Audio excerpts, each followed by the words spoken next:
নমস্কাৰ মই বিপ্লৱ পৰাশৰ খাওঁতে আপোনালোক সকলোকে মোৰ YouTube channel living inspiration fundamental and ইউফৰিয়ালৈ আদৰ সম্ভাষণ জনাইছোঁ।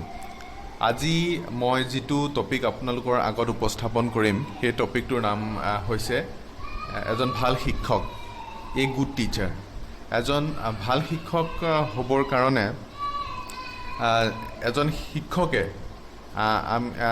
চাইল্ড পেডাগজিটো অতি ভালদৰে জনাটো অতি প্ৰয়োজনীয়। আৰু আমি দেখিছোঁ যে যিসমূহ পৰীক্ষা শিক্ষক নিযুক্তিৰ বাবে পতা হয় তাত চাইল্ড পেডাগজিৰ যথেষ্ট সংখ্যক প্ৰশ্ন আহে। সেইটো লাগিলে আমাৰ ৰাজ্যিক যিটো টেট আছে তাতেই হওক বা চি টেট বুলি চেণ্ট্ৰেল যিটো টেট আছে টেটতো আমি দেখিছোঁ যথেষ্ট সংখ্যক চাইল্ড পেডাগজিৰ ওপৰত প্ৰশ্ন আহে আৰু তাত প্ৰশ্নৰ উত্তৰ দিব পাৰিলেহে লগতে আৰু আন বিষয়সমূহো থাকে, কিন্তু লগতে এই চাইল্ড পেডাগজিৰ ওপৰত যিটো জ্ঞান সেইটো জনা প্ৰয়োজন। কাৰণ বিশেষকৈ যেতিয়া এজন শিক্ষকে কাম কৰিব তেওঁৰ কাম কৰাৰ যিটো টাৰ্গেট গ্ৰুপ থাকে টাৰ্গেট গ্ৰুপটো সদায় শিশুৱে হয়। এতিয়া আমি আহকচোন এজন ভাল শিক্ষক বুলিলে আমাৰ মনত কি কেৰেক্টাৰ্ছ আমাৰ কি গুড কেৰেক্টাৰ্ছ আহে য'ৰ পৰা আমি চিনাক্ত কৰিব পাৰোঁ যে এজন ভাল শিক্ষক তেখেতৰ কেনেকৈ আমি চিনাক্ত কৰিব পাৰিম। প্ৰথমটো আহক আমি ষ্ট্ৰং কমিউনিকেশ্যন স্কিল। তেওঁ ষ্ট্ৰং কমিউনিকেশ্যন মানে যোগাযোগৰ যিটো তেওঁৰ কৌশল, যোগাযোগৰ কৌশলটো অতি ষ্ট্ৰং হ'ব লাগিব আৰু যাতে তেখেতে ৰিলেশ্যন ডেভেলপ কৰিব পাৰে। ৰিলেশ্যন ডেভেলপ কৰিব পৰাটো এজন শিক্ষকৰ এটি কৌশল, যাতে এটা ছাত্ৰই আহি পেলাই তেখেতৰ ওচৰত তেখেতৰ যিখিনি প্ৰব্লেম, কেতিয়াবা এনেকুৱাও আছে যে আমি দেখিছোঁ যে কিছুমান ছাত্ৰই নিজৰ পেৰেণ্টছকেই কথা নকয়, কিন্তু যেতিয়া স্কুলত আহি পেলাই শিক্ষকসকলক যাক তেওঁ অতিকৈ ভাল পায় তেওঁৰ আগত তেওঁ গোটেই সকলো কথা কয়, প্ৰব্লেম কি ফেচ কৰিছে বা আজি কি কৰি ভাল পালে, ক'ৰবাত ফুৰিব গৈছিল নেকি, এই কথাবিলাক কৈ ভাল পায়। তো ষ্ট্ৰং কমিউনিকেশ্যন স্কিলছ আৰু ষ্টুডেণ্টৰ লগত হ'লেই নহ'ব, এমং দ্য টিচাৰ্ছো তেখেতৰ যিটো কমিউনিকেশ্যন স্কিলছ সেইটো ভাল হ'ব লাগিব। তাৰপিছতে টিচাৰ আৰু পেৰেণ্টছ অভিভাৱকৰ মাজত যিটো যোগাযোগ এই যোগাযোগটো অতি ষ্ট্ৰং হ'ব লাগিব। এতিয়া আহক আন এটা তেখেতৰ স্কিল সেইটো হৈছে তেখেতৰ শুনাৰ, ৱেল লিচনাৰ হ'ব লাগিব, ভাল শুনিব লাগিব। যে তেওঁ যি জানে আহি পেলাই খালি ক'বলৈ আৰম্ভ কৰিলে তেনেকুৱা নহয়, তেওঁ এইটো চাব লাগিব যে শিশুসকলে কি কৈছে সেই বস্তুটো শুনিব লাগিব। আৰু দ্বিতীয়তে তেখেতৰ কলিগছসকলে কি কৈছে, স্কুলে কি কৈছে, তাৰপিছতে এই বিভিন্ন কথাবিলাক তেওঁ শুনিব লাগিব। তেখেত এগৰাকী অতি ভাল লিচনাৰ হ'ব লাগিব। তাৰপিছতে ফ'কাছ অন কলাবৰেশ্যন। বহু সময়ত এটা ক্লাছত যেতিয়া আমি 30-40 জনকৈ আমি শিশু পাওঁ আৰু সেই শিশুসকলক প্ৰতিজনেই ইজন সিজনৰ লগত নিমিলে, তেনেহ'লে আমি যেতিয়া কাম কৰিবলৈ যাওঁ আমি বিভিন্ন ক্ষেত্ৰত আমি কি হয় আমি অসুবিধাৰ সন্মুখীন হওঁ। তেনেহ'লে আমি এই অসুবিধাৰ পৰা আঁতৰিবৰ কাৰণে আমি কেনেকৈ অসুবিধাসমূহ আঁতৰাব পাৰিম, সেইটো হৈছে প্ৰফেশ্যনেল কোলাবৰেশ্যন বুলি যিটো শব্দ কোৱা যায়। প্ৰফেশ্যনেল কোলাবৰেশ্যন কৰিবৰ কাৰণে শিক্ষকসকলৰ মাজতে আমি কি কৰিব পাৰোঁ, প্ৰফেশ্যনেলি কোলাবৰেট কৰিব পাৰোঁ। এজন শিক্ষকে মেথছ পঢ়ায়, আন এজন শিক্ষকে লেংগুৱেজ পঢ়াব পাৰে, আন এজন শিক্ষকে ছ'চিয়েল ষ্টাডিজ পঢ়াব পাৰে তেনেধৰণে বিভিন্ন বিভাগৰ শিক্ষক আছে। যদি এক বিভাগৰ শিক্ষকে কিবা টান পাইছে আহি পেলাই সুধিব পাৰে যে আপুনিনো কেনেকৈ পঢ়ায় বা আপোনালোকে কেনেকৈ আগবাঢ়িছে এই শিশুটোৰ লগত। যেতিয়া তেখেতসকলে কথা পাতিব তেনেহ'লে কি হয়, যিবিলাক আঁসোৱাহ থাকে এটা শিশুৰ প্ৰতি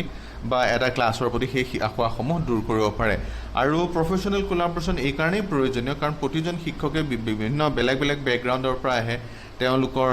যিটো এক্সপাৰ্টিজটো তেখেত বেলেগ বিভাগৰ হয়। তো আমি যদি পটককৈ ঠাউকতে আমি যদি কোনো এক্সপাৰ্ট একদম সাংঘাতিকভাৱে বিশেষজ্ঞ যদি এক্সপাৰ্ট আমি নাপাওঁ, তেনেহ'লে আমি কি কৰিব পাৰোঁ, এমং দ্য টিচাৰ্ছ আমি কোলাবৰেশ্যন কৰিব লাগিব। তাৰপিছতে এডাপ্টেশ্যন থকাটো অতি প্ৰয়োজনীয়। এডাপ্টেশ্যনৰটোৱেই হৈছে আচলতে শিক্ষকতাৰ প্ৰধান বস্তু। এতিয়া আচলতে এজন শিক্ষক মোৰ মতে এজন ভাল ডিজাইনাৰ, তেখেতে এটা ডিজাইন কৰে, এটা বাচ্ছা ডিজাইন কৰিব। এই বাচ্ছাটোক যে ডিজাইনটো কৰিবৰ কাৰণে তেওঁৰ যিমানখিনি বস্তু আছে এটা ক্লাছত তেওঁৰ যিমানখিনি বস্তু আছে সেই বস্তুখিনিকে তেওঁ কি কৰিব লাগিব সেই বস্তুখিনিকে লৈ এডাপ্টেশ্যন কৰিব লাগিব তেওঁৰ কাৰণে তেওঁ আকৌ ICT আহিব বুলি বহি থাকিব নোৱাৰে তেওঁ ভাল চকী দুখন আহিব বুলি বহি থাকিব নোৱাৰে ভাল টেবুল দুখন আহিব বুলি বহি থাকিব নোৱাৰে ওপৰত যদি ফেনখন বেয়া হৈছে তেনেহ'লে সেই ফেনখনৰ কি কৰিব যদি চক বৰ্ডখন সৰু হয় ক্লাছটো ডাঙৰ হয় তেনেহ'লে তেওঁৰ সৈতে কি কৰিব তাৰপিছতে কোনোবাই যদি চকুৰে ভাল দেখা নাই ভালকৈ দেখা নাই তেনেহ'লে সেই শিশুটোক আগলৈ আনি তেওঁৰ সন্মুখত বহুৱাইছে নাই তাৰপিছতে গ্ৰুপত ভাগ কৰি শিকাইছে এডাপ্টেশ্যন আৰু কাৰিকুলাম এডাপ্টেশ্যনত যিজন শিক্ষকে অতি পাৰ্গত তেখেতে কি কৰিব পাৰে তেখেতে এজন গুড টিচাৰ হিচাপে মোৰ মতে চিহ্নিত হয় তাৰপিছতে এংগেজিং শিশুসকলক তেওঁলোকে কেনেকৈ এংগেজিং কৰিছে যিকেইটা শিশুৱে পঢ়া শুনাত বেছি ভালদৰে পাৰিছে তেওঁলোকক আনি পেলাই তেওঁলোকৰ লগতেই কৰি আছে নে যিকেইটাই পাৰা নাই পিছতে বহি পেলাই শুই থাকিব দিছে যদি তেনে কৰিছে মোৰ মতে তেখেত এজন গুড কেৰেক্টাৰ্ছ টিচাৰ্ছৰ গুড কেৰেক্টাৰ্ছ তেখেতৰ নাই এজন টিচাৰ্ছৰ গুড কেৰেক্টাৰ্ছ হ'ল যাতে সকলো শিশু যাতে এটাও শিশু আঁতৰি নাযায় বা এৰ খাই নাযায় তেখেতৰ যিটো প্ৰক্ৰিয়াত শিকনৰ যিটো প্ৰক্ৰিয়াত যাতে এটা শিশু পাৰ হৈ আঁতৰি নাযায় প্ৰতিটো শিশুটোৱে যেনেধৰণে ভাল পায় বা যিটোৰ যেনেধৰণে শিকাৰ যিটো স্কিল কোনোবাই অডিটৰীভাৱে শিকিব পাৰে কোনোবাই ভিজুৱেলি শিকিব পাৰে কোনোবাই টেক্টাইল কৰি শিকিব পাৰে কোনোবাই লিখি শিকে কোনোবাই চাই শিকে কোনোবাই শুনি শিকে ন বিভিন্ন ধৰণৰ থাকে তো শিশুটোক আমি জানিব লাগিব ন' ইয়ৰ ষ্টুডেণ্ট ৱেল আৰু সেই জনাৰ পাছতে আমি সেই শিশুটোক কেনেধৰণে এংগেজ কৰিব পাৰোঁ আমাৰ ক্লাছৰ শ্ৰেণীকোঠাৰ কৰ্মসমূহত এইটো অতি প্ৰয়োজনীয় বস্তু ইয়াৰ পাছতে আহক এজন শিক্ষকৰ পেচেণ্ট ধৈৰ্যটো বহুত এটা সাংঘাতিক সম্পদ বুলিয়ে ক'ব বিচাৰিছোঁ কাৰণ আজিকালি দিনত যেনেকুৱা পৰিৱেশ সৃষ্টি হৈছে আমাৰ কৰোণাকে আদি কৰি আন বিভিন্ন প্ৰব্লেমসমূহৰ লগতে ঘৰুৱা প্ৰব্লেম থাকে গৰম হয় তাৰ পাছতে কোনোবা এনেকুৱা হ'ব পাৰে যে কোনোবা এমাহ দুমাহ দৰমহাই হোৱা নাই হয় নাইবা আজিকালি ট্ৰেইনিঙৰ ইমান ভাৰ আহিছে যে ট্ৰেইনিং ল'ব লাগিব ট্ৰেইনিং লৈ পেলাই আহি আকৌ শিশুবিলাকক দিব লাগিব দেন প্ৰেছাৰ থাকে এইটো যে ৰিজাল্ট লাগিব এইটো কৰি দিব লাগিব তো বিভিন্ন প্ৰব্লেম থাকে তাৰ মাজতে যোনজনে পেচেণ্ট হৈ থাকে ধৈৰ্য সহকাৰে থাকিব পাৰে সেই শিক্ষকজনকে আমি ভাল শিক্ষক বুলি কওঁ তাৰপিছতে শিক্ষকজনে ভাল কথা জানে এজন শিক্ষক যথেষ্ট উস্তাদ তেখেতৰ শিকাত ভাল কথা জানে কিন্তু তেখেতে যদি কেনেকৈ শিকায় তেখেতৰ ভাল কামটো যদি আনৰ আগত যদি তেওঁ সেইটো শ্বেয়াৰ নকৰে তেনেহ'লে কি হয় সেই শিক্ষকজন আমি ভাল বুলি ক'ব নোৱাৰোঁ কাৰণ শিক্ষকজনৰ পৰা আন আৰু 10জন যদি শিক্ষকৰ যিটো বেনিফিট হয় তেনেহ'লে আমি ক'ব পাৰোঁ যে এজন শিক্ষক ভাল শিক্ষক share best practices with others তাৰপিছতে একচেপ্ট ডিফাৰেণ্ট লাৰ্ণাৰ্ছ মই আগতেই কৈছোঁ বিভিন্ন বেলেগ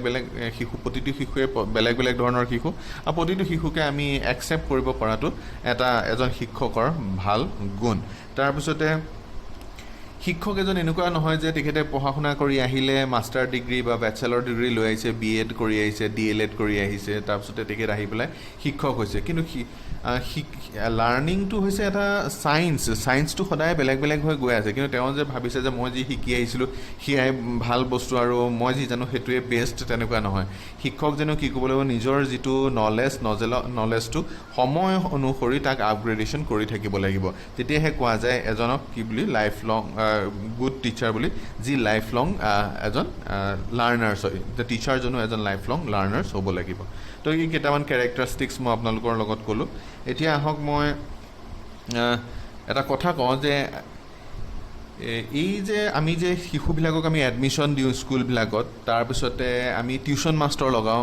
তাতে আমি এই গুণবিলাক চাব পাৰোঁ ন আপুনি চিলেক্ট কৰিব পাৰে যে এই টিচাৰজন ভাল হয়নে নহয় আপোনাৰ শিশুটোৰ প্ৰতি আৰু তেখেতৰ আমি মই যিকেইটা গুণ উল্লেখ কৰিছোঁ গুণসমূহ আমি চাব পাৰোঁ যে শিক্ষকজনৰ আছেনে নাই আৰু তাৰ পৰা আমি যিহেতু পইচা খৰচ কৰোঁ তো আমি কি কৰিব পাৰোঁ যে আমি চিন্তা কৰিব পাৰোঁ যে এই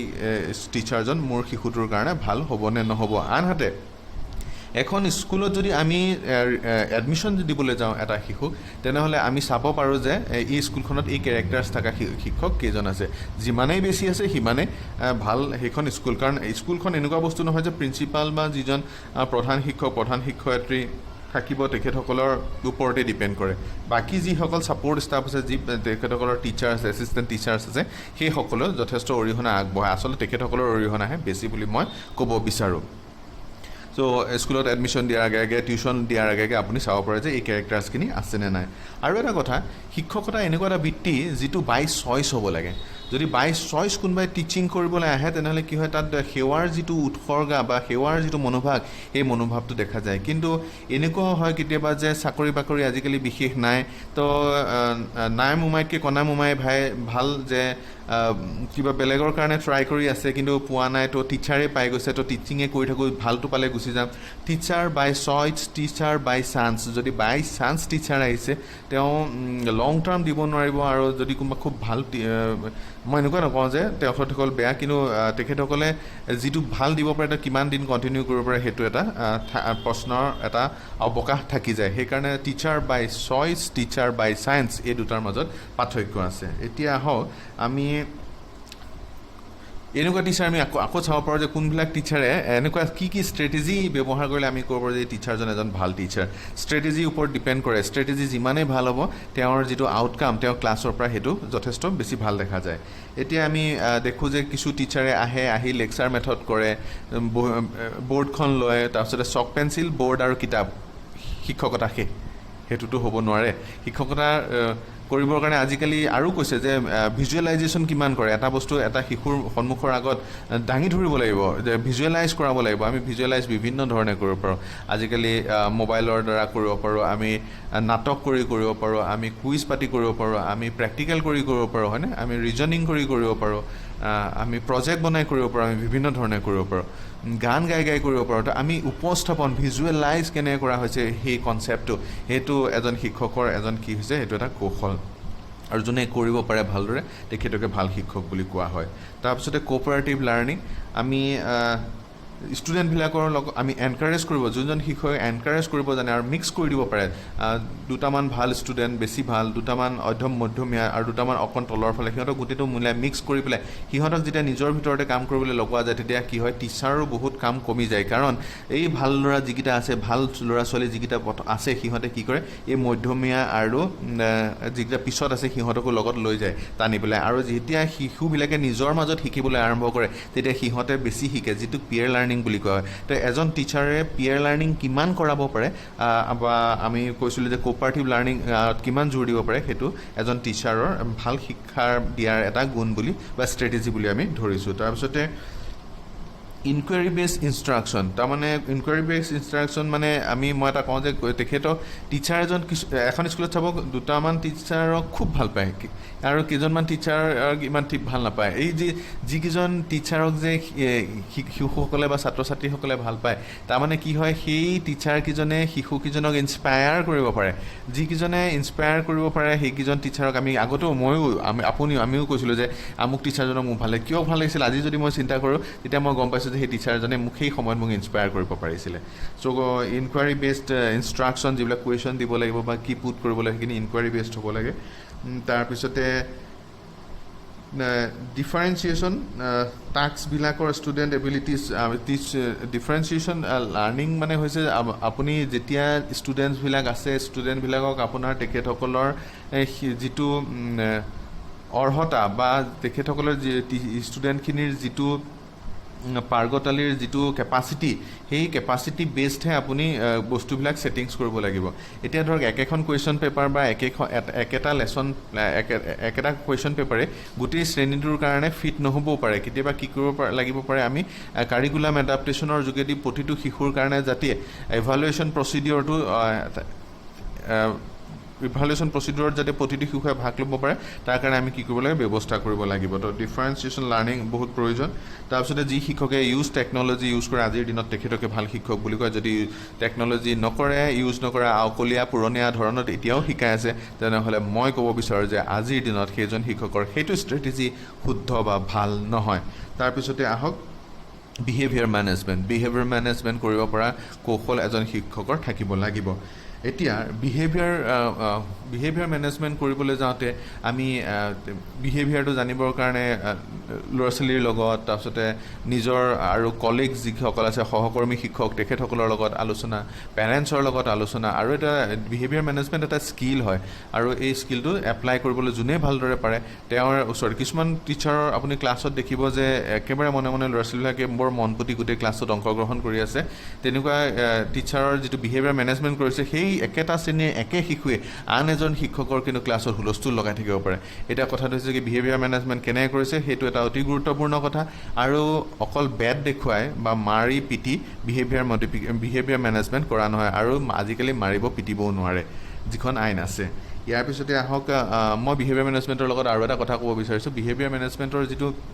ৰিইনফৰ্চমেণ্ট যে আজি তোমালোকে যদি মোৰ ক্লাছত ভালদৰে থকা তোমালোকক মই কিবা এটা দিম আমুক তোমালোকে বৰ বদমাছ কৰা ABCD তোমালোকে অতি বদমাছ কৰা তোমালোক যদি ভালদৰে থাকা তোমালোকক মই আজি এইটো কৰিব দিম বা ক্লাছত তোমালোকক মই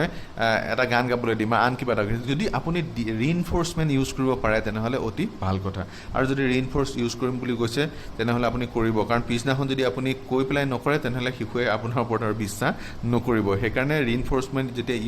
ৰিইনফৰ্চমেণ্ট ইউজ কৰে অতি সাৱধানেৰে কৰিব আৰু বিহেভিয়াৰ মেনেজমেণ্ট এটা স্কিল হয় প্ৰতিজন শিক্ষকৰে প্ৰফেশ্যনেল ডেভেলপমেণ্ট তাৰপিছতে ৰিডিং প্ৰফেশ্যনেল ডেভেলপমেণ্ট মানে ইয়াত এইটো কথা কোৱা হৈছে যে মই আগতেও কৈছিলোঁ আগতে লাইফ লং যিটো লাৰ্ণাৰ্ছ যিজন শিক্ষকে পঢ়ি শুনি বা আকৌ এটা লেচন দিয়াৰ আগতে বা যদি নতুন বস্তু এটা আহিছে চিলেবাছত তেনেহ'লে তাক যদি পঢ়া শুনা কৰি পেলাই আহিব লগা হয় তেনে যাতে এলাহ নকৰে পঢ়া শুনা কৰে আজিকালি পঢ়িবলৈ শুনিবলৈ অতি ইজি গুগল আছে তাৰপিছতে আপোনাৰ ইণ্টাৰনেট আছে ইণ্টাৰনেটত গৈ প্ৰতিজন টিচাৰৰ ঘৰতে এটা ঘৰত নহয় হাতে আজিকালি মোবাইল স্মাৰ্টফোন আছে তেনেহ'লে এণ্ড্ৰইড ফোন আছে তাত গৈ পেলাই শিকি আহিব পাৰে আৰু আজিকালি এনেকুৱা ধুনীয়াভাৱে ভিজুৱেলাইজ কৰা থাকে প্ৰতিটো বস্তু যে অকল এনেকুৱাই নহয় যে 3D যদি চাওঁ বুলি ভাবে 3Dও চাব পাৰে তেনেহ'লে এইখিনি হৈছে এজন শিক্ষকৰ ষ্ট্ৰেটেজি আৰু লাৰ্ণিং ইজ এ ছায়েন্স আৰু ছায়েন্স এটা সদায় আগবাঢ়ি গৈ থাকে ছায়েন্স একে জেগাত নাথাকে কিন্তু এজন শিক্ষক যদি একে জেগাতে থাকে তেনেহ'লে মই নকওঁ যে তেখেতৰ ষ্ট্ৰেটেজিটো অতি ভাল তো মই এইখিনিয়ে আপোনালোকৰ লগত আলোচনা কৰিলোঁ এজন শিক্ষকক আমি কেনেকৈ চিনাক্ত কৰিব পাৰোঁ যে তেখেত এজন ভাল শিক্ষক আৰু মই কেইটামান কেৰেক্টাৰিষ্টিক্স কেইটামান লক্ষণ ক'লোঁ কেইটামান মই সেই শিক্ষকজনে ল'ব পৰা ষ্ট্ৰেটেজিৰ কথা ক'লোঁ যদি আপোনালোকে দেখিছে তেনেকুৱা তেখেত আমি ভাবিব পাৰোঁ যে এইজন এজন ভাল শিক্ষক আৰু আমি তেখেতৰ ওচৰত আমাৰ শিশুটোক আমি গতাই দিব পাৰোঁ কাৰণ আমাৰ শিশুটো যে আমি শিক্ষকজনৰ হাতত গতাই দিছোঁ আমি তেখেতৰ হাতত গোটেই ভৱিষ্যতটো দি দিছোঁ আৰু আজিকালি মাক বাপেকবিলাক বিৰাট কনচাৰ্ণ হয় তেখেতসকলে আজিকালি কি বহুত বছৰ হ'ল আচলতে আমাৰ দিনত নাছিল কিন্তু এতিয়া কি হয় স্কুলত বাচ্ছাটো থ'লে মাকখন বাহিৰত এতিয়াও বহি আছে বাহিৰত কিয় ভিতৰত দুখ পাইছে নেকি ভালদৰে শিকিছে নাই ওলাই অহাৰ লগে লগে প্ৰশ্ন কাকত চাইছে এইটো কুৱেশ্যন কৰিলে আমুক কৰি ইমান কনচাৰ্ণ হয় যদি আপোনালোক সিমানখিনিত কনচাৰ্ণ হৈ আছে তেনেহ'লে এজন শিক্ষক লৈও আপোনালোক কনচাৰ্ণ হ'ব লাগিব তো মই এইটো কথা আপোনালোকৰ লগত আজি আলোচনা কৰিলোঁ কেনেকৈ এজন ভাল শিক্ষক আপোনালোকে বাছনি কৰি উলিয়াব আৰু আপোনাৰ শিশুটোৰ ভৱিষ্যত সেই শিক্ষকজনৰ হাতত গতাই দিব আশা কৰোঁ মোৰ ভিডিঅ'টোৱে আপোনালোক সকলোকে সহায় কৰিব আৰু যদি মোৰ ভিডিঅ'টো চাই ভাল পাইছে তেনেহ'লে মোৰ ভিডিঅ'টো লাইক কৰিব শ্বেয়াৰ কৰিব কমেণ্ট কৰিব আৰু ছাবস্ক্ৰাইব কৰিব আজিলৈ ইমানে ধন্যবাদ